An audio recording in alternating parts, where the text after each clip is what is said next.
Welcome back to the Go Deeper podcast. Today we're going to talk about how to win at life and not just work. And I want to preface in saying that we're better at this than what we were in our 20s. Sure. But we still work a lot. And it's hard for us to turn off. I think it's hard for us to probably make this podcast. Yeah. This one. Yeah. Because we are going to talk about maybe like the highlight reel of what we are able to do. But there's a lot of what I would consider, I know I'm personally working through it, but we have felt like we've had a lion chasing us for decades. And turning that part of your nervous system off and like restructuring your mind and restructuring everything is hard. Very hard. But we do things on a whim, and we have standards that we live by that we don't miss. We don't sacrifice certain things because we've honestly sacrificed for so long, we no longer have to. So we're going to share and be real with you a little bit today and talk about, in our 20s, we did sacrifice. We didn't go on vacations. We didn't spend a lot of money. We put every single dollar that we had back into our business, and it's grown us amazing businesses and a decent amount of wealth, where if our favorite band in our entire lifetime is coming this Saturday and we haven't bought tickets, we buy front row tickets last minute without it affecting us. Or if we want to go somewhere this weekend, we work until maybe Thursday night or Friday. We leave and we go and come right back. So the sacrifices have paid off, but we're also not great at just unplugging either. Mm-hmm. And I think I would love to have this same essentially episode 10 years down the road. Yeah, to see and where, because as you age, time is real, y'all. And him and I both could be gone tomorrow. You do have to live life. There is what I would consider lowering value to money and a hiring value to time as you get older. I'm going to be 44 this year. If we look at like the average life expectancy of women, I think it's like 78 years old. Well, what does that mean? I'm already halfway through life. I think the average expectancy for men's a little bit less. So for sure, we're halfway through life, right? And do we move differently and think differently now than we did in our 20s? Oh, for sure. Time is more precious. Well, I think you're not. I mean, I had balls of steel when I was young. I'd drive a car or motorcycle as fast as I could down the highway. I don't do that no more. So I would say we are in an era of saying no to more, keeping our kids first, regardless of our businesses, and really just making sure when the opportunities to have fun are presented to us, the answer is always absolutely yes, no matter what it costs. Well, I want to start with this. I will never forget this as long as I live. Back in my nightclub days, Prince was coming to Greensboro. And Prince said, my mom and dad's era, your parents' era, was one of the Michael Jacksons, big of the big. And he was coming in concert, and a good friend of mine said, Steven, you want to go with me and my girl? And it was me and Amber. I don't even know if we'd been together long at that time. And I looked him dead in the eyes, and I was like, man, I've got to work the club this weekend. There's no way I can go. It was Saturday night or whatever it was. And I still remember it to this day that everybody went. The club wasn't that busy because the concert was going on in Greensboro, I believe Greensboro. And I was kind of devastated. I'm like, I should have went, but I didn't have the money and this. Shortly after, Prince is dead. We'll never have a Prince again. We'll never be able to see that concert again. And it really opened my eyes to be like, okay, there is certain things that you need to do when you get the opportunity. And then much older people than us back then would always put some things in our brain, wisdom to tell us, hey, Steven, make sure you do this. And then when kids came along, the people who poured into us being like, hey, don't miss that baseball game. Because me and her wired very similar to like, hey, I've got to put food on the table. So we have to provide for those kids. I've got to make sure. One thing I've never done ever is if a man or woman works for me and I'm providing them 40 hours a week, I have never in all my years sent someone home. Oh, we have no work for you. Go home today. I remember working at a car wash many years ago, and if it was slow, the manager would come out and be like, hey, who wants to go home? And I would always be like, I'm not going home. I need to work. Like, I never went home, but like a bunch of people would always raise their hands like they want to go home. I'm like, you come all the way here to work.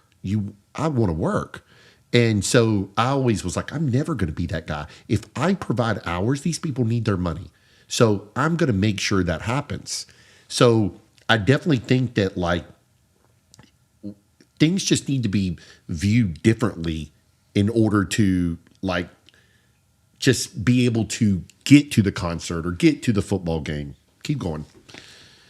One thing that stood out to me, and it's really almost like a quote I live by, that you can never get so busy making a living that you forget to make a life. Oh, absolutely. Because I promise you, when my dad, he passed away, it was 3 years ago. He was only 61 years old at the time. He was not worried about the money he made. He wasn't worried about the stuff he had. He was just worried, like, I wish I had more time.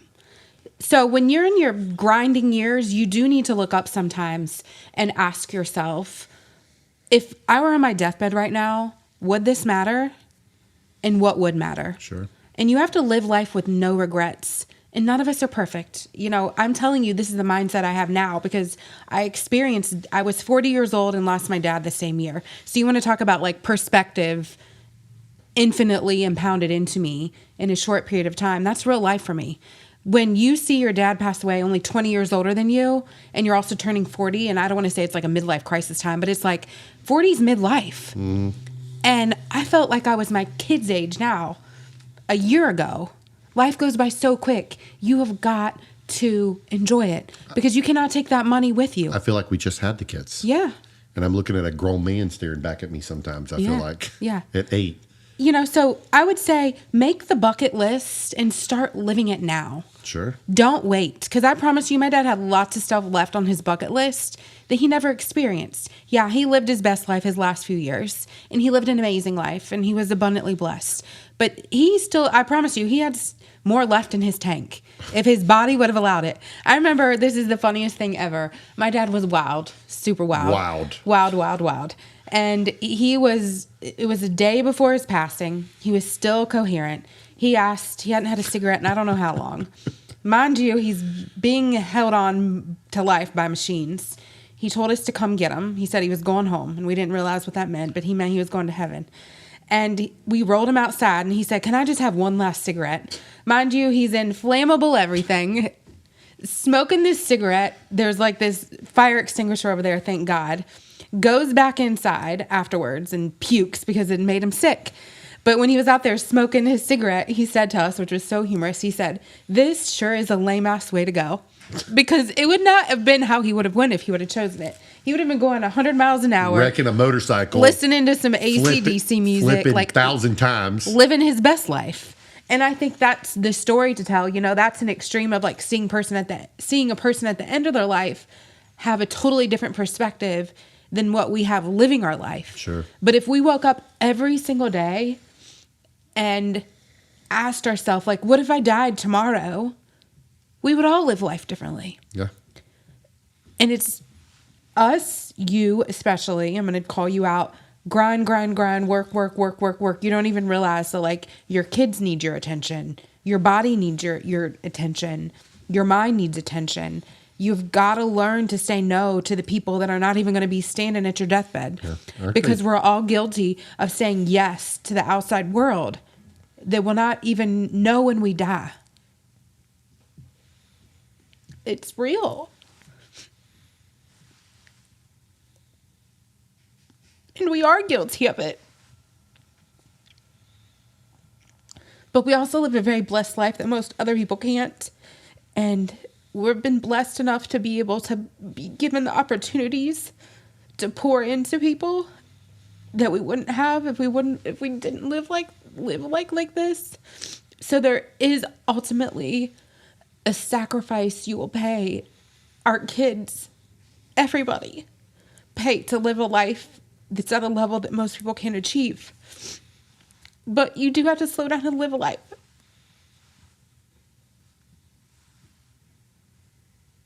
I'm trying to hold it together over here, watching. She always makes me emotional if I'm watching. Well, I'll tell a story, and I'm trying to hold it together about her father. We promised. I mean, I bet we said this since 2015.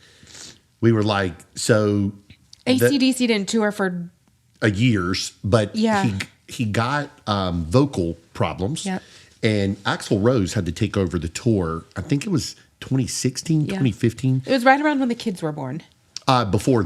Yeah. But yeah, I think they finished the Well, tour. we were going when I was pregnant. And I told Rick, and this was like when he was okay, I was like, Rick, I would always joke. So a few years after this, I'd bought an ACD pinball, kind of for my father-in-law. And I don't even know why it's hard for me to talk about because that was good memories. But like, I would always say, Rick, if they ever tour again, I'm getting us front row seats. And I would just pick, but I was dead serious. And I always told Amber, I said, so as he got not well, I was like always looking. And then there'd always be these rumors. During COVID, there was rumors. They're going to tour again.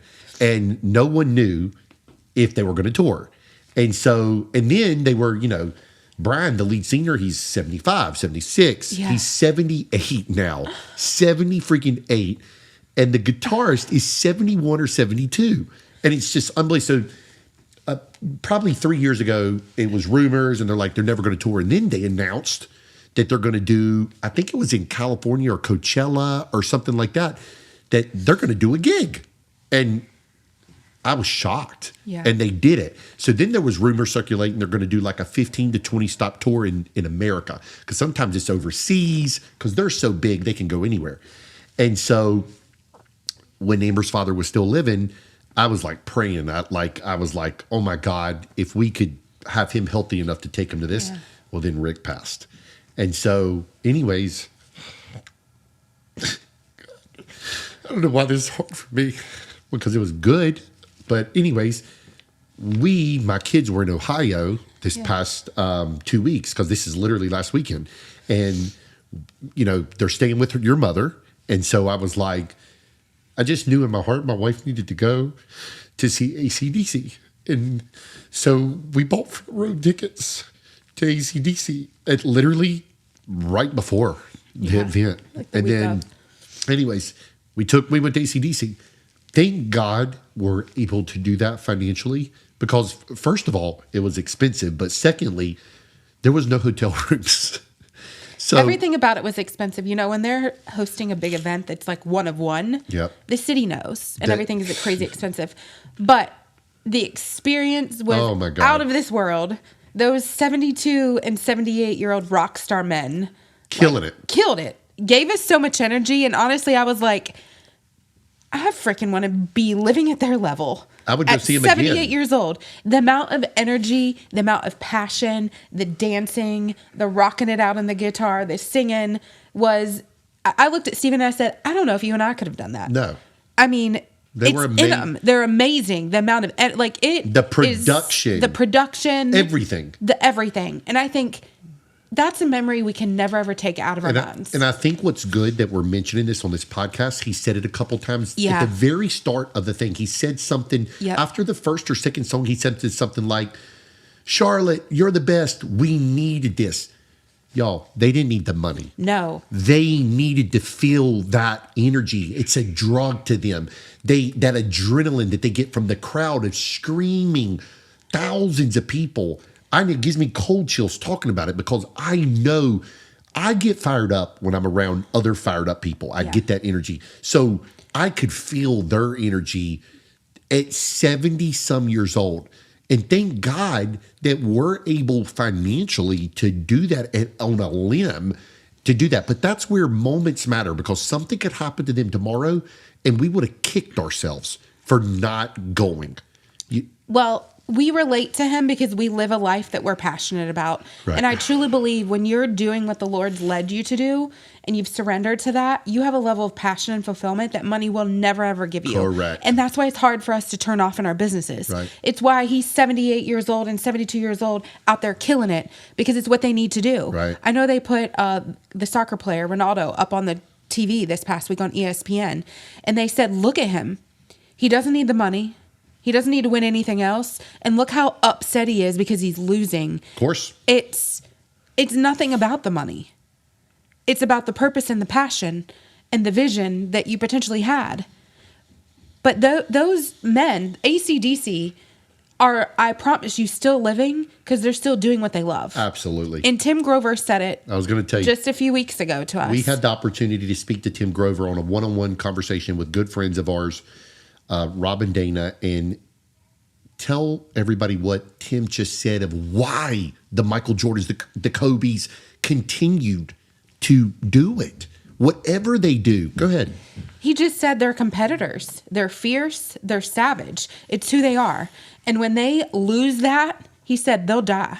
So and they he need said, they need it. He said they're not like Michael's not training and shooting as many. He's not doing basketball anymore, but he's doing NASCAR. He owned the Charlotte Hornets for a while. Correct. He fishes at Big Rock. Like he's still doing things that keep that like competitive spirit and that energy and that drive and that passion moving inside of him. Correct. And he said that's what keeps us all alive. He says when they sit in a chair, they die. And We all do. If me and Amber on a Sunday Yeah. sat and done nothing, our energy's low, we feel like crap, our body hurts. We almost have stared at each other before with no kids. Our kids are in Ohio or somewhere, and we're lost at what we've got to have a project or something figure out.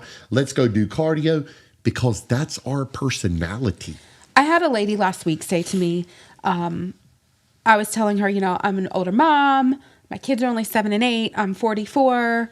And she looked at me and she said, honey, those kids are going to keep you younger, longer than what you would have been if you would have had them at 20 some years old. I agree. And she said, because they have an energy around you that's going to keep you fired up, honestly knowledgeable about modern culture, knowledgeable about technology.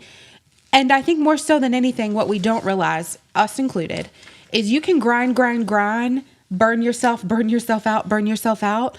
Slowing down and going and having fun sometime is really what you need to like reignite you. Yes. And you can be drained, I would say either physically or mentally, and having fun actually brings energy back into you. I think a lot of people think they need sleep or they need rest or they need a week-long vacation. You just need to go have fun and get like that good dopamine hit. I think people miss that. Anytime me and Amber like are doing 3-4 days, we're going to try to rest and do some good dinners and stuff and shop or whatever we're doing. But I always like one night of something fun. This ain't every weekend. This is not once a month, but every so often it's good to go to a comedy show and laugh. You ain't got to go party. Sometimes we're not even drinking. Like very rarely, actually. Most of the time we're not drinking. But I always tell people, but I do want to go back to certain things. I have tried my best not to miss the football games, the baseball games. I told you this when we had children. It's very important to me to be there. Period. I said to myself, because I am an older mom and because I sacrificed for 2 decades of my life before I had kids, I'm not going to miss stuff. And I am going to pick them up at school every day. I take them to school every day. I pick them up every day. I don't miss a practice. I don't miss a game. If they ask, like even just this week, Manny looked at me. He had been gone in Ohio for a week. He honestly probably abandoned me this past year. He's become like your little shadow and mommy's not cool anymore. Well, he looked at me and he said, Mama, can we spend time together this week? Can you like clear your calendar off a few days? And I was like, yeah, I sure can. I'm clearing my calendar off and we're going to go do some fun stuff this week. Like, what is it you want to do, Manny? And he laid out some things he wanted to do and we went and done them. But it's like, you have to be intentional. Hold on. Let's call him out a minute. He wanted to get his nails and toes done. Yeah. He's bougie. He got his nails and toes done and he got a haircut. And he said, Mom, I'm going to be fresh after tomorrow. But it's like that means more to him than anything else. That's right. And I have even recently been sitting at the closing table and looked at my clients and said, hey, I'm going to be here about 10 minutes and then I have to leave because my kids have something really important at school that I can't miss. Sure. And people will respect you for doing that. I agree. Because we've all been a kid that our parents didn't show up to something. And what's the one thing we never forget? The one thing that they didn't show up for. Yeah. So show up for your kids. It matters. All they want is your time. They don't need, I don't remember anything my parents ever bought for me that like wowed me. Do you know what I mean? Materialistic things. Me neither. But I remember like the memories we made, the vacations we went on. Like that's what matters in life. And we have to do a better job. Like we're going to California the first week of August. We're going to unplug a few days. Whether we physically feel like we can or not. Like, we're going to get Well, ourselves hold on, uncomfortable and unplug a few days. Let's talk about that because we're going to California for a real estate event. So it is business. It is business, but we're gonna taking unplug the a few days. full-blown family along with this Yeah. because we haven't done a family vacation this No. year. And so that's really the only time we got before school. Yeah. So we are And going to it's make fun. this happen. It's gonna be fun. And the kids love to fly. Yeah. They love to sightsee. So we're going to take a day or two to do that. Yeah. Period. Absolutely. So to wrap it up, I think you have to always, if you're in a place where you need to, budget for fun, map it out, plan for it. Don't go in debt to do it because it's not nearly as fun if you do, but make sure that there's fun in your life. Right. Make sure you're doing things that your kids want to do. Make sure that you're doing things that your spouse want to do. Know that it's give and take. There's oftentimes I'm like, Stephen, I do not want to do that, but I know you do, so I'm going to go. And vice versa. I know that there's things that I want to do that you don't necessarily want to do, but you have to also make the people around you have fun. Don't be so self-centered. It's just your sort of fun. But I also want to say too, it takes sacrifice in the early years to financially be able to do certain things. Yep. And the reason I say this is one of the funnest nights that me and you had was when David Guetta was doing his Monolithic in New York a few years ago. And David Guetta live is unbelievable. And we saw him in 2015 in Vegas. Mm-hmm. And that was the first time. Yeah. I don't even know if we knew like what we were going to see. And he was amazing. I don't think we'd ever seen him again till New York. Yeah, did probably we? not. No. Yeah, I don't think so. And so, but we listened to him and stuff. And so anyways, out of the blue, I want to say it was like Thursday. I said, we should fly into New York Friday. And I think it was Friday night. And we have no hotel, no flights, no nothing. And by the way, tickets What are year was this? 3 years ago. Okay, we had kids. Yeah, oh yeah. Life blurs. Yeah. together. And I think I called my parents and told them, asked them, could they watch the kids? They were younger. And so me and you literally, by the way, the concert is sold out. I have a way of getting in or finding it. I will bribe my way in, even if it costs triple. But anyways, we fly in, no hotel. We book a hotel at the last minute, fly in. If you remember, next day, eat dinner with Ron and Nancy. You remember this? Mm-hmm. And fly back. We were there literally like a day and a half. And we shopped the day we got there, the next morning, and then literally fly back. But that was a fun night. But it took the sacrifice early in life to be able to financially do that later in life. And that's the small moments because he hasn't, that I know of, done that tour again. No. And, it reminds me of the little quote that Above and Beyond always puts up. Like, life is made up of the small moments, just like the one that you're in. And you have to live them more. And we obviously, going to concerts is fun for us. I mean, you've probably heard us mention this. Several concerts we've been to. What's your favorite concert and like your best memory? Tell me your top 5. So we love electronic music. So we love... Tell me, I want to know your top 5 concerts specifically. Well, if we want to get funny with this, we were very sober that night and we started drinking Red Bull vodkas to get up our energy a little bit. And the first time we ever heard Armin van Buuren live. And we think we got pregnant that night. Yeah, with Sophia. With my daughter. We drove into D.C. Yeah, that was a long weekend. And drove back the next morning on pretty much no sleep because we had an event to go to in our hometown. We barely got home in time to like change into formal clothes and show up to be with 1,000 people. Right. But I would say Armin van Buuren was amazing.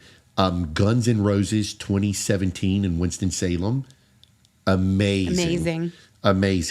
I had a great time just because I think of it was a little like it was just called the AC/DC. Mm-hmm. I always love Cosmic Gate. Yeah, they're the best. I mean, shout out to them. Friends of ours, like no matter where we hear them. Good energy. They always have good energy. Gosh, good energy. And then who's number 5? Well, the yacht party Nick does is so good. But number 5, gosh, Lee, I don't know. I would probably say maybe David Guetta is up there, but we've had so many. What's yours? My top 5? Yeah. I would say my top 5 similar to that. I think DJ Mustard in Vegas was really good that he one was time. good. That was Yeah. good high energy. Now that was hip hop. We hold on. If we're going to talk about hip hop, Lord. we had a ball at Super Jams. We're Jeezy friends. We've been to a lot of different diversities. You enjoyed Brandon Lake was amazing. Brandon Lake. I would go see him every week. I wanted to go see him again when he was back in Raleigh, but we were I was in Ohio. You're forgetting something. Def Leppard Journey in Raleigh. Oh yeah, they were really good too. They were really good. So what I'm saying is like map it out and go have fun and do what you love. Our kids love to go to Monster Jam. Yep. We're just starting our journey with having fun and making memories with them. And this is new to us. Yeah. I mean, this was rare. We worked every weekend. Correct. 7 years into our relationship before we even got married. So honestly, this has all happened in the last 5 years of life, us starting to live life. Yeah. So since we were probably mid-30s to now, we've lived life at a different level, and I'm grateful. And the hard part about having a podcast like this, because somebody's going to take this and they're going to say, oh, they're just boasting about what they do and how they do it. Guys, we want to be very real and upfront with you that we're not boasting about anything.